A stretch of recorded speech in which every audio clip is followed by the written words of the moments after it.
Olá pessoal,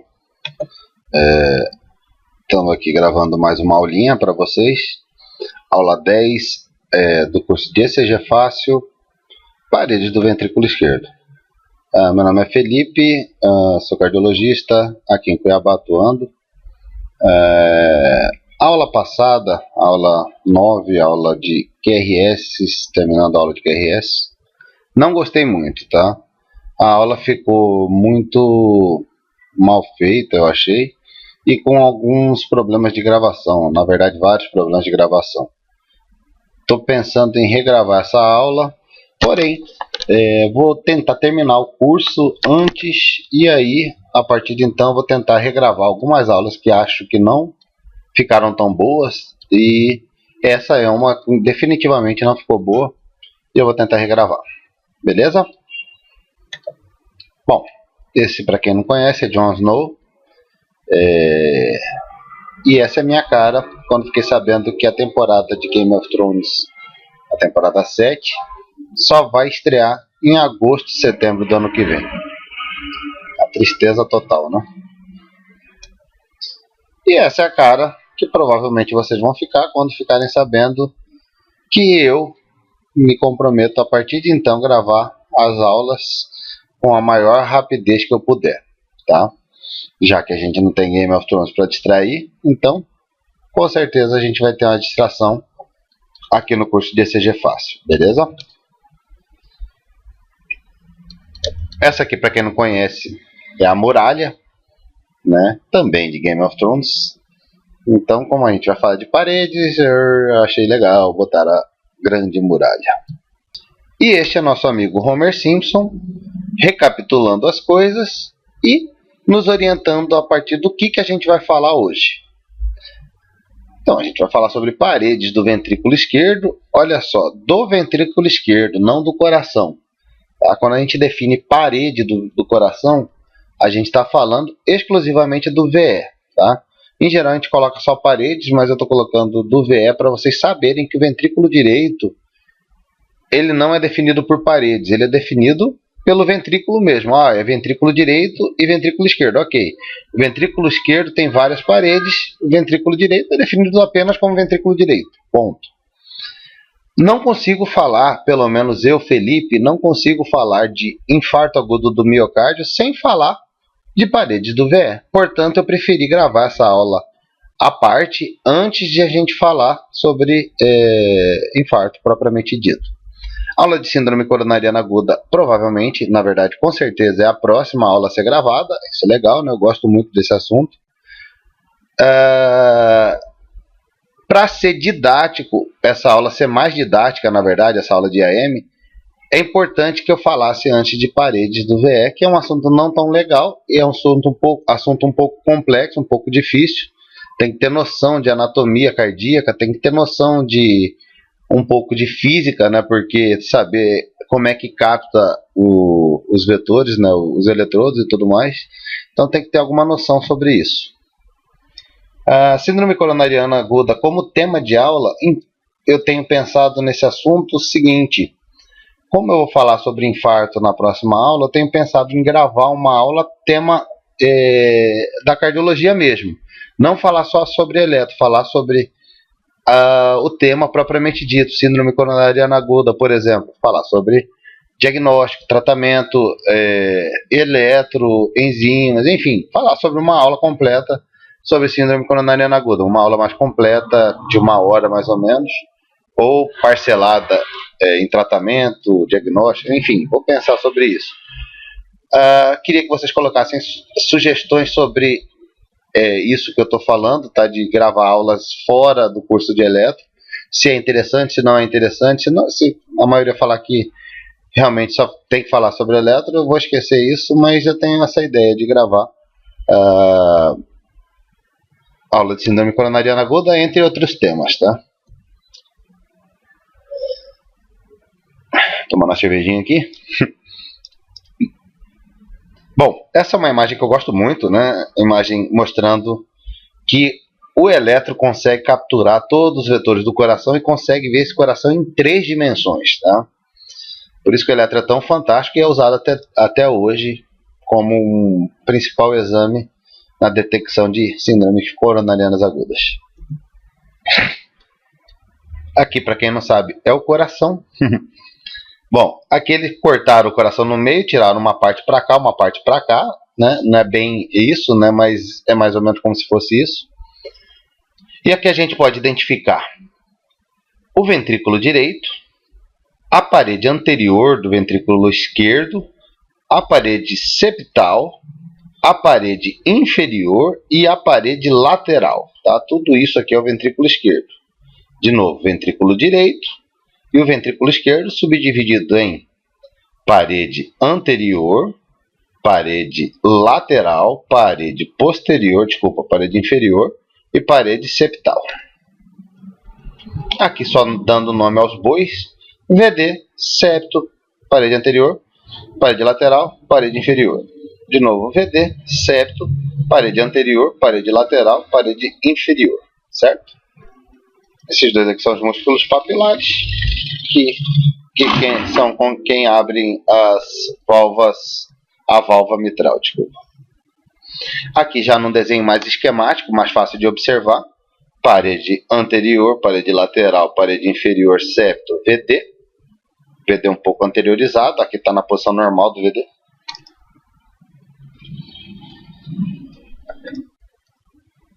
Porém, a gente tem algumas partes que fazem intersecções, certo? A parede anterior é aqui. Essa parte é uma intersecção com a parede lateral. E aí, como é que fica o nome? Não é nada difícil, olha só. Anterior com lateral, anterolateral. Anterior com septo, anteroseptal. Lateral com inferior e inferolateral. Aqui tem um nome que a gente chama também de parede posterior, a inferolateral. Ou também parede dorsal, tá? Que é na região posterior. E septo com parede inferior, inferoseptal, certo? Vamos falar então a princípio sobre derivações precordiais, aquelas que mostram os eletrodos no precórdio, bem, V6, tá? A gente já falou sobre isso aqui na aula 1, se eu não me engano, a disposição dos eletrodos e tudo mais, né? Se vocês pegarem a aula 1, eu já falei sobre isso, não tem por que repetir. Porém, na aula 1, eu falei da parte, coloquei até raio-x de tórax para mostrar que de V1 a V6 a gente ficava certinho na altura do coração e por isso se ficavam por aqui os eletrodos. Porém, nessa visão, a gente só tem uma visão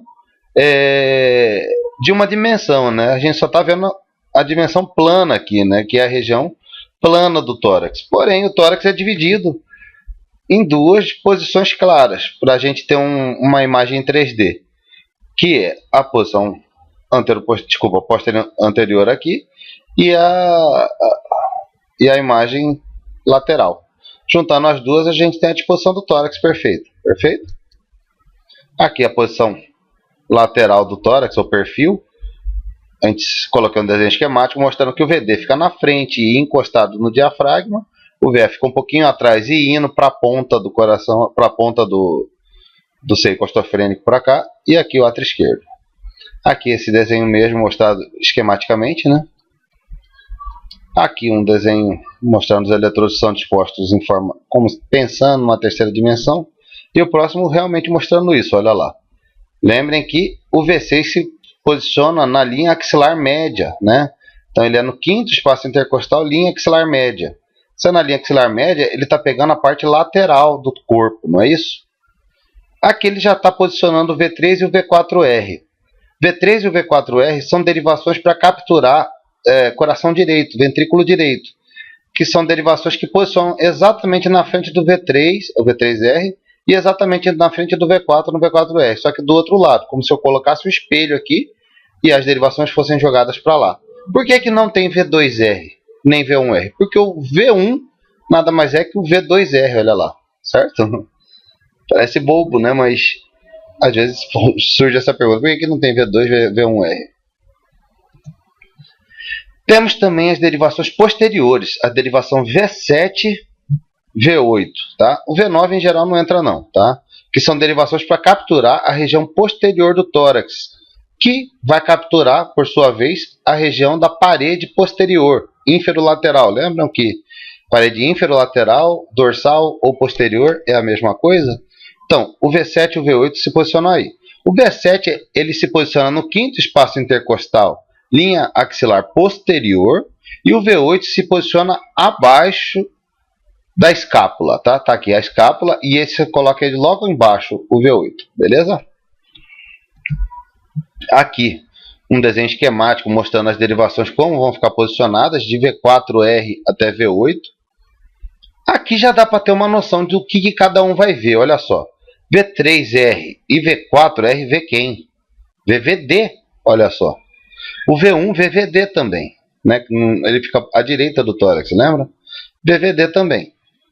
V1 e V2, o V1 além do VD vê o que? Olha já, o que ele vai pegar aqui?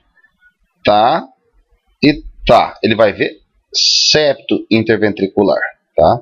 V3 e V4 vai ver quem? Parede anterior. V5 e V6 vão ver quem? Parede lateral. V7 e V8 vão ver quem? Parede inferolateral. Parede dorsal, parede posterior, certo? Aquele desenho jogado esquematicamente aqui fica da mesma forma, olha lá, VD, V4R vê o VD, V1 ainda vê um pouquinho do VD, mas vê bem septo, V2 vê bem septo, V3 e V4 vê a parede anterior, propriamente dita, V3 e V4, V5 e V6 vê muito bem a parede lateral, V7 e V8 vê muito bem a parede inferolateral, que é a parede posterior, ou parede dorsal. O V9, esquece, porque a gente não faz. A parede inferior, a gente vai falar daqui a pouco, quando formos falar sobre as derivações frontais, tá? Aqui, só para ficar mais esquematizado, mais bonito, coloquei septo tudo com S, AS anteroseptal, A anterior, AL anterolateral, L lateral, IL inferolateral ou posterior, I inferior e aqui inferoseptal, que faz parte da parede inferior. E o VD para cá. De novo, só um esqueminha, né, mostrando, para ficar mais fácil de observar. E agora vamos falar sobre as derivações frontais, tá? As derivações frontais, vocês lembram desse bonequinho que eu desenhei na primeira aula também, para mostrar as derivações frontais. E são nelas que a gente consegue observar a parede inferior, principalmente, e a parede lateral. Mais um golinho na corona aqui. Então vamos lá. Parede inferior. Tudo que aponta para baixo é parede inferior. Olha lá aqui, ó. Infarto diafragmático ou de parede inferior, coronária direita. Pegou aqui a parede inferior, que é a parede que encosta no diafragma. Então, se é parte mais baixa do coração, tem que ser tudo que aponta para baixo. O que aponta para baixo? D2, D3 e AVF.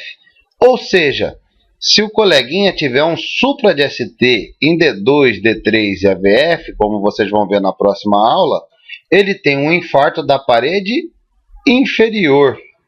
Olha lá, tá? D2, D3 e AVF é igual parede inferior. Ao passo que infarto lateral, olha a região lateral do coração pegando aqui, pode ser acometimento da CX ou do diagonal. Essa região aqui, ela aponta para o lado esquerdo, não é? Se ela aponta para o lado esquerdo, ela aponta para onde D1 AVL está apontando, que é onde é a parede lateral alta, tá? A região alta da parede lateral, essa região da parede lateral. E L, infarto lateral. Lembra lá do I em algarismo romano, que é a mesma coisa que 1? Então D1 é DI, DI e L, infarto lateral. Tudo que aponta para o lado é infarto lateral. Tinha esquecido de ter colocado isso. Na verdade, tem nada a ver, agora que eu estou vendo que é grego, né? Do grego, não é do romano. Coloquei isso porque do grego estratégia, aí eu falei do organismo romano I é igual a um... Nossa, que horroroso. Esquece esse slide, por favor. Bom, aqui a anatomia coronariana, acho que é importante saber também por quê. Você sabe exatamente que cada parede tem irrigação de uma artéria, não é isso?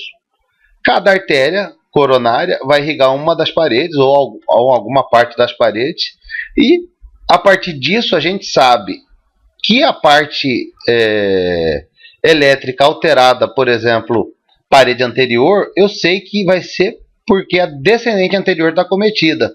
Então, olhando para o eletro, eu sei anatomicamente qual infarto eu tenho. Olha, eu tenho infarto anterior, anterolateral, eu tenho infarto inferior, enfim. Eu consigo identificar dessa forma qual parte é cometida. E aí eu dou o tratamento mais adequado. Isso é muito importante. E é por isso que a gente está falando sobre parede. Então, a gente tem o tronco da coronária esquerda aqui, descendo no sulco interventricular anterior, a descendente anterior. Bem aqui, tá? Que vai irrigar toda a parede septal, parede anterior e o ápice. Tem um raminho, o primeiro ramo que sai da coronária descendente anterior, chama diagonal, que também irriga a parede lateral, nessa porção mais de baixo aqui. Tá? A parede lateral que a gente diz propriamente dita. Mas quem irriga de fato a parede lateral é essa segunda artéria que sai da coronária esquerda também, que chama circunflexa, que vai para trás do coração, irrigar a parede lateral e a parede posterior. A coronária direita sai direto da aorta e irriga a parede inferior e também vai disputar lá com a CX para saber quem que vai irrigar a parede lateral ou posterior, certo? Aqui mesma coisa, tá? Então, tronco da coronária esquerda, DA, sulco interventricular anterior, saindo para trás, pegando a parede lateral e a parede posterior, a circunflexa, e ela vai disputar ali atrás para saber quem que vai ser que vai irrigar a parede posterior, ela ou a coronária direita.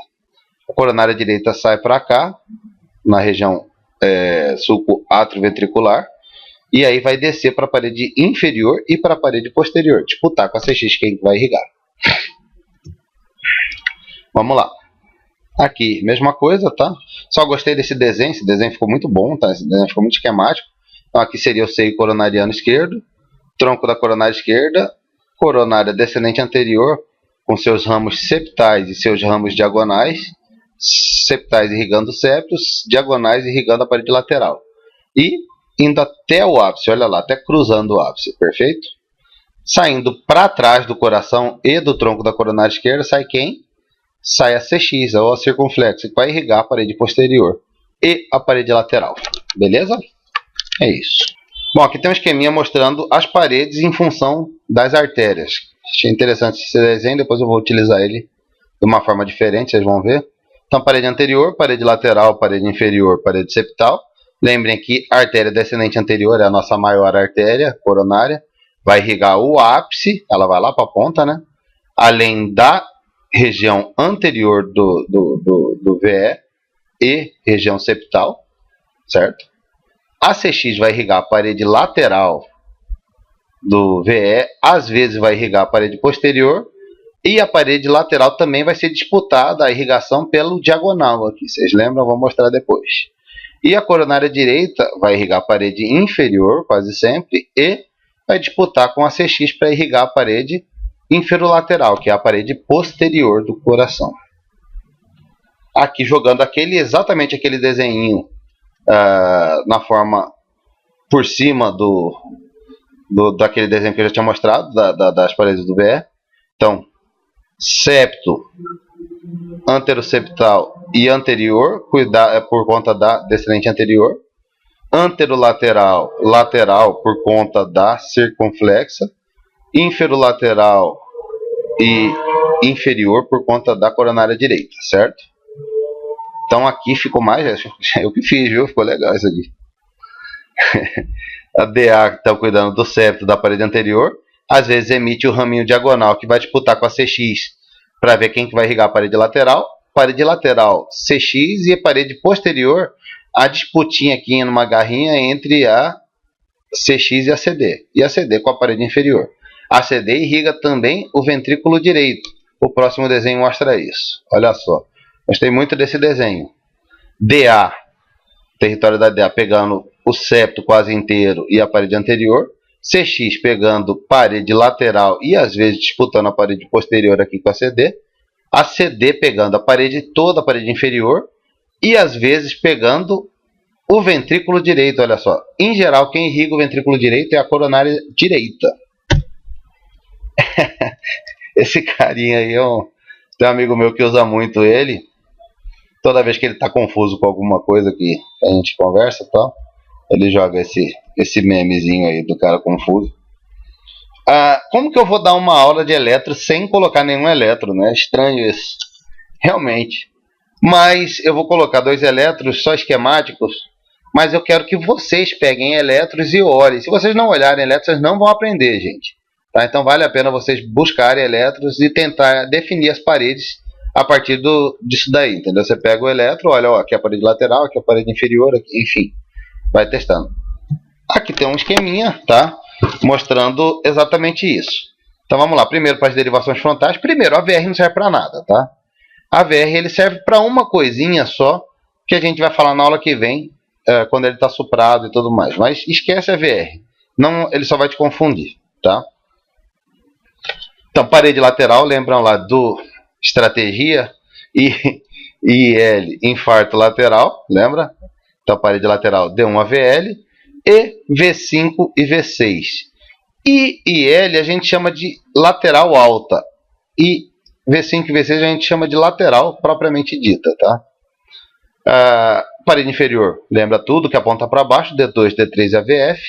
Em geral, ela pode pegar também o ventrículo direito, como a gente vai ver. Septo, V1 e V2. Anterior, V3 e V4. V5 e V6 lateral. Isso aqui nas derivações pré-cordiais. E a gente pode brincar com isso também. Por exemplo, se eu tiver um supra de V1 a V4, ele vai ser um infarto anteroseptal. Se eu tenho um supra de V3 a V6, eu vou ter um infarto anterolateral, certo? Se eu tiver um infarto de V1, V2, V3, V4, V5, V6, D1 e AVL, é um infarto famoso, porque é um infarto mais grave que a gente tem, que é um infarto anterior extenso. Em geral, é um infarto que pegou a parede anterior e pegou a descendente anterior bem no seu ósseo, nessa região aqui, quer ver? Bem aqui, ó.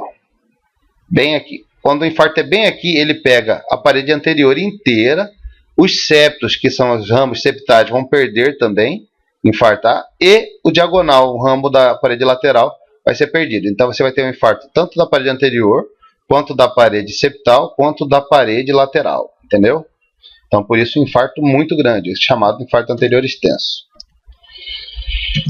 Bom, aqui, só para vocês lembrarem os territórios, a partir das derivações. Então, de V1 a V4, a gente tem o território da descendente anterior. V5, V6, D1 a VL, a gente tem território ou da CX ou do diagonal, certo? E território da parede inferior, em geral, coronária direita. CX, muito raramente, tá? Mas, em geral, coronária direita, certo? Então, é isso. Pratiquem, pessoal. A gente já tem a base para falar sobre IAM. Portanto, eu penso em fazer essa aula o quanto antes, tá? Para ainda estar fresco na cabeça de vocês as paredes. Queria pedir para compartilharem o canal, porque quanto mais vocês falam, mais vocês compartilham, mais visualização vocês têm, mais vocês comentam, a gente fica mais animado para tentar agilizar as aulas, entendeu? Então, por favor, tentem compartilhar o canal, tentem divulgar, tentem ajudar quem ajuda vocês. Dúvidas, sugestões e críticas, fiquem à vontade para mandar no meu e-mail, tá? felipezarur@hotmail.com. Bom, aqui só para falar que já está no forno a aula de infarto, tá? A gente vai falar sobre isso, é um assunto que eu gosto demais, tá? E creio que vocês vão gostar também. Beleza, pessoal? Então é isso. Até mais.